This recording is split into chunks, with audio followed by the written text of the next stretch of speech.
Good morning, students. Welcome to BSc 2 4th semester Zoology online class. Today I am going to discuss on histology of kidney. Histology of kidney. So the kidneys are compound tubular glands concerned with excretion of urine. They are paired and situated in the lower part of abdominal cavity.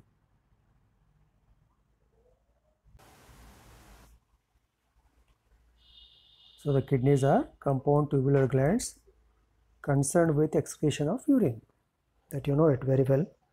They are paired and situated in the lower part of abdominal cavity, attached with a dorsal body wall, one on each side of the vertebral column. On either side of the vertebral column, these kidneys are attached to dorsal body wall. They are embedded in mass of adipose tissue. So around the kidneys, adipose tissue is present, which helps them in attachment to the dorsal body wall. The kidneys are reddish or bean shaped. There is a depression called hilus on the inner medial border of each kidney. Hilus is the point at which the renal arteries enter into the renal veins, into the hilus is the point at which the renal arteries enter into the not renal veins, renal pelvis, and ureter exit from the kidney. The hilus opens into a space called the renal sinus, which contains a bag like renal pelvis. It is a collecting portion of the kidney which continues as ureter. So here you can see, so this is kidney. Outer surface is bean shaped, okay, convex. Inner surface is concave. This part is the hilus. Through this part the arteries enter. Renal artery enter the kidney, and renal veins leave the kidney, and ureter starts from renal pelvis. This is ureter. Okay. Now the kidney is covered by a tough connective tissue capsule called renal capsule. A longitudinal section of the kidney reveals that it is made up of an outer cortex and inner medulla. So both cortex and inner medulla are filled with number of tubules called nephrons. You know, nephrons are the structural and functional units of kidney. They are responsible for the formation of urine. The histological details of the kidneys are as follows. The cortex kidney, if you take the longitudinal section of kidney, or if you look at the longitudinal section of kidney, it has two parts: cortical part, peripheral part, and central part is called medullary part. Cortex forms the outer zone of the kidney. Cortex appears granular. Yes, it is granular. Why? Because this part is having Malpighian corpuscles or Malpighian bodies, which contain Bowman's capsule and glomerulus. It contains a number of Malpighian corpuscles. Malpighian corpuscle means Bowman's capsule plus glomerulus. The cortical tissue extends deep into the medulla at intervals. Such extensions of the cortical tissue called renal column or column of Bertini. Column of Bertini. So here, this cortex, this part is the cortex. So this part is medulla. This cortical part extends into the medullary part in between medullary rays. So this is called column of renal column or column of Bertini. this portion.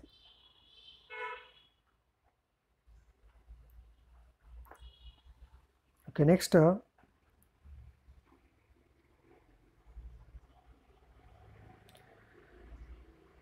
the CS of cortex shows cut ends of proximal convoluted tubules, distinct convoluted and distant convoluted and collecting ducts. In between the uriniferous tubules are numerous Malpighian corpuscles. In between the uriniferous tubules, numerous Malpighian corpuscles are present.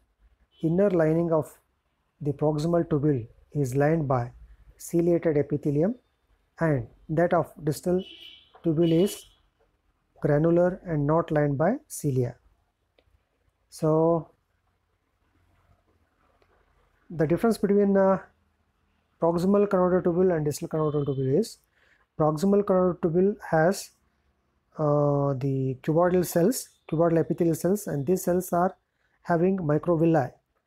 Therefore, they are called brush bordered cells. Whereas in distal convoluted tubule, cuboidal cells are there, but they don't have microvilli. So Malpighian corpuscles consist of glomerulus and Bowman's capsule. Glomerulus is formed by network of arteries and veins.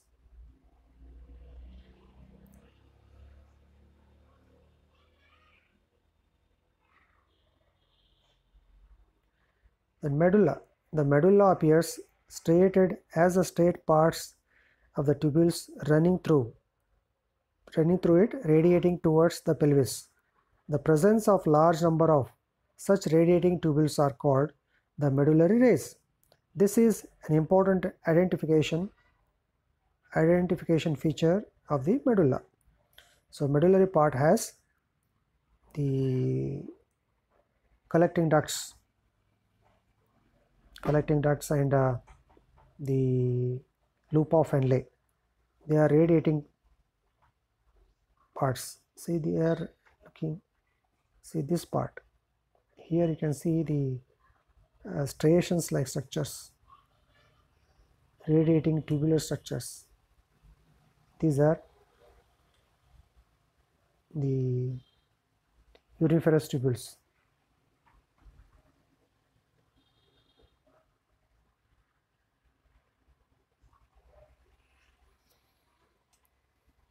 Next,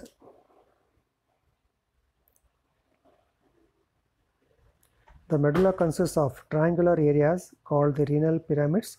Each pyramid has a base adjacent to the cortex and an apex of or papilla, which projects into a cavity of the renal sinus called the calyx. The calyx opens into the renal pelvis.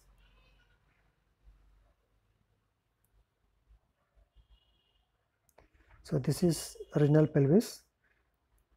These are calyx. All calyces open into the renal pelvis. These are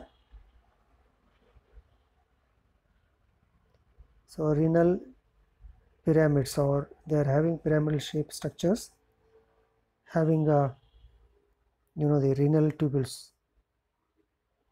the uriniferous tubules.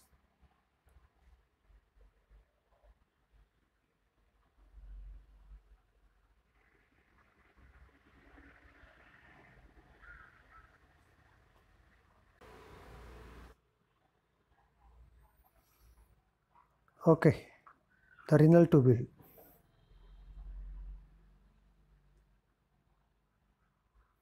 So the histological details shows the cut end of the thin and thick segments of Henle's loop in section, absence of Malpighian capsule, numerous collecting ducts, blood capillaries in the connective tissue, nephron.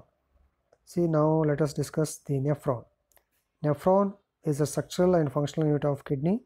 They are minute tubular structures present in the tissue of the kidney.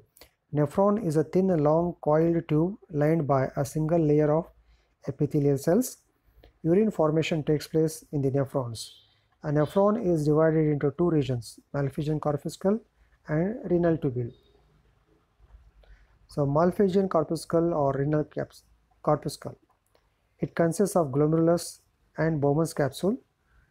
The glomerulus is a tuft of capillaries present in the cup-shaped space of Bowman's capsule. The afferent renal arteriole enters the glomerulus and efferent renal arterioles.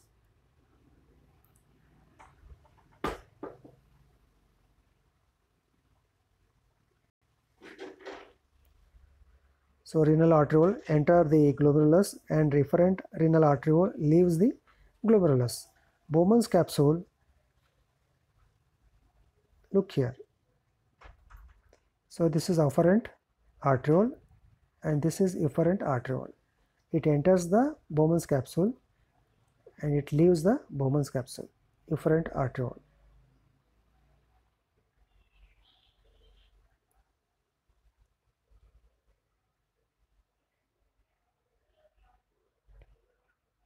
So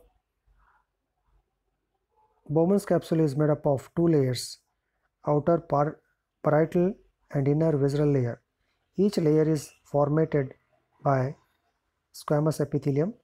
Visceral layer is made up of special cells called podocytes. The space enclosed by the two layers is called the urinary space. Not urinary space, it is capsular space. Capsular space. So next,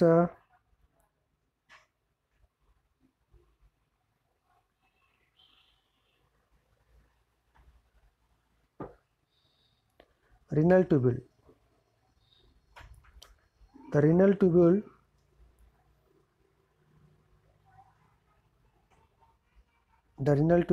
arises from the base of the Bowman's capsule.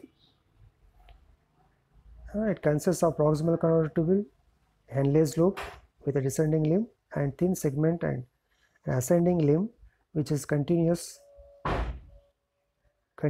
as distal convoluted tubule that finally opens into a collecting tubule. So proximal carotid tubule. The Bowman's capsule continues behind into a highly coiled proximal carotid tubule.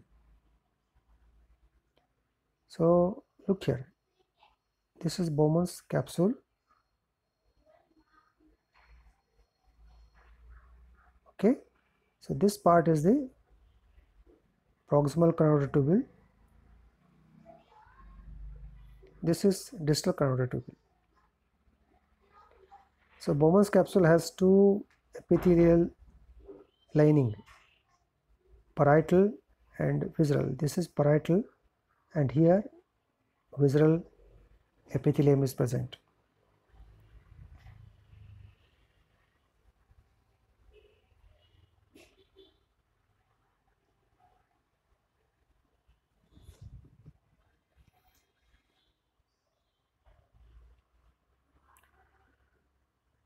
Okay, thin segment carotid tubule that finally opens into a collecting tubule. Next, proximal carotid tubule. Yes, the Bowman's capsule continues behind into highly coiled proximal carotid tubule. It is generally restricted to the cortex and may extend into the medulla also. It is lined by a low columnar epithelium. The free ends of these cells possess a number of microvilli which form the characteristic brush border. The microvilli greatly increase the surface area of absorption.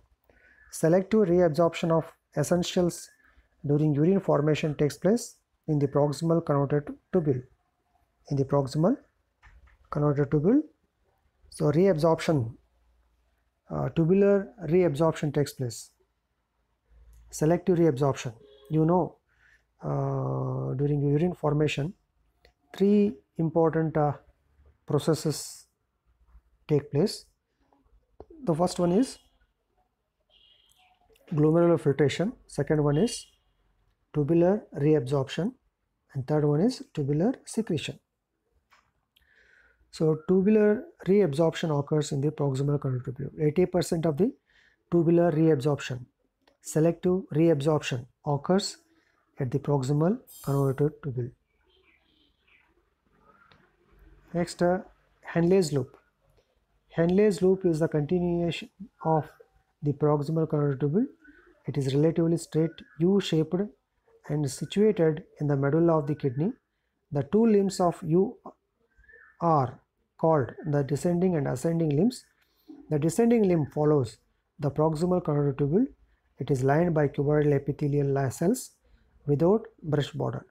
The ascending limb, which runs parallel to the descending limb, is also lined by cuboidal epithelium. The Henle's loop becomes extremely thin in the region of the actual curvature. This thin segment is lined by thin and flat squamous epithelial cells. Okay, so here thin and flat cells are present in the epithelium of the wall of uriniferous tubule.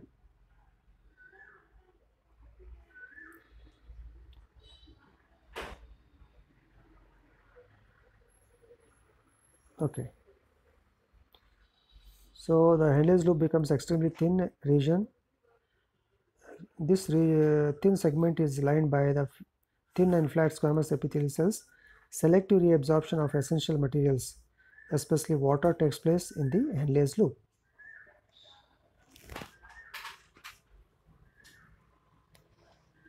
Next, distal carotid tubule. The distal carotid tubule follows the ascending limb of the Henle's loop. It is coiled like the PCT, proximal carotid tubule, and lies mostly in the cortex of the kidney. Yes, it lies in the cortex of the kidney. Proximal carotid tubule, distal carotid tubule, Bowman's capsule, Bowman's body, all are present in the cortical region of the kidney. It is shorter and less coiled than the proximal tubule. It is also lined by low columnar epithelial cells. The cells lack the brush border. This I told you already. The difference between proximal carotid tubule and distal carotid tubule is proximal carotid tubule epithelial cells are having brush-like appearance due to the presence of microvilli, whereas in distal carotid tubule, the epithelial cells do not have brush-like structures called microvilli. So tubular secretion takes place in DCT. It opens into straight collecting duct which lies in the medulla of kidney. The DCT passes between the afferent and efferent arterioles and contacts. The DCT passes between the afferent and efferent arterioles and contacts them. So collecting duct. The collecting ducts are lined by cuboidal epithelium. It appears almost circular in transverse section. It appears almost circular in transverse section. They receive the DCT of the several nephrons, pass through the renal pyramids, and open into the renal pelvis through the renal papillae and renal calyces. Thus, the collecting ducts collect the urine from the nephrons and pass into the renal pelvis, from where it is transported into the urinary bladder by the ureter. So ureters collect this urine and open into urinary bladder. So this is the section of kidney and observed under microscope. This is what Bowman's capsule. Okay, so Bowman's capsule or renal capsule, same. So this is glomerulus, this part, glomerulus. So these are proximal carotid tubule.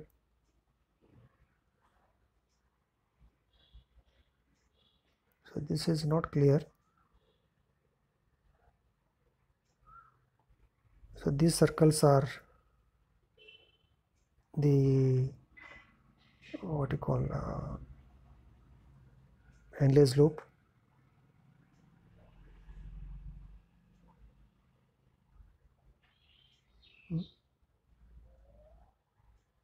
These parts may be proximal carotid tubule, distal carotid tubule.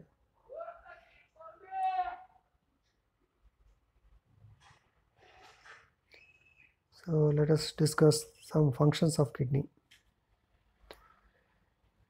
Elimination of nitrogenous waste, excess water, excess salts, toxic substances, certain drugs and other impurities are excreted by the kidney.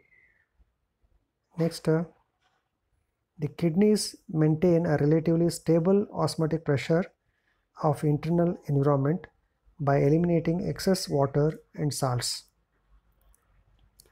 So kidneys maintain relatively stable osmotic pressure. You know what is osmotic pressure?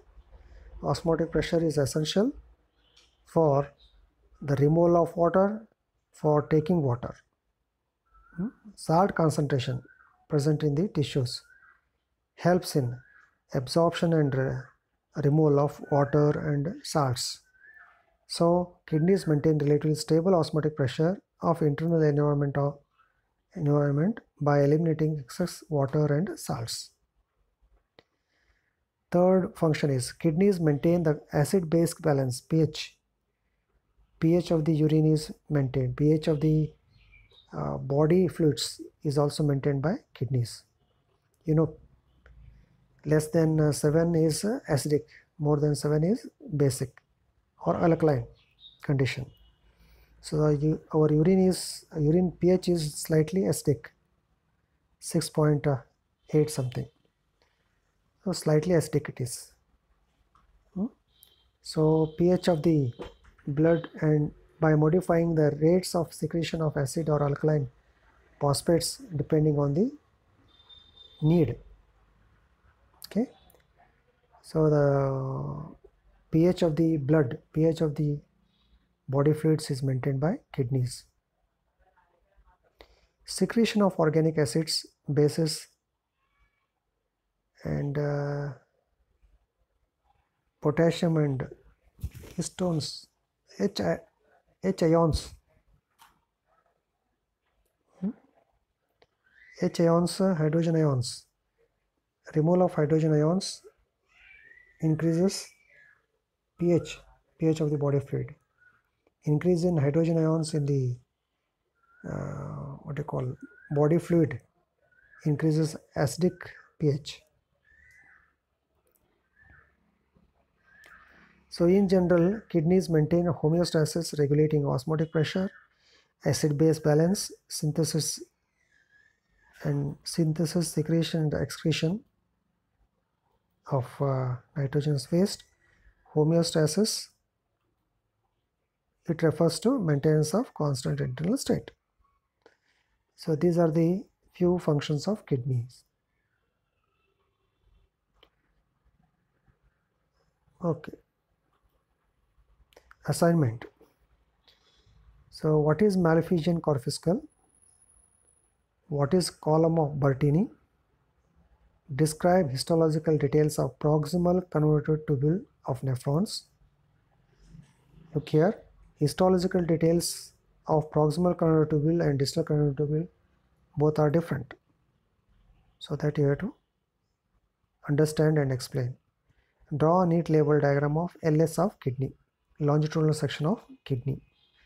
So these are the few assignments on this topic. Thank you.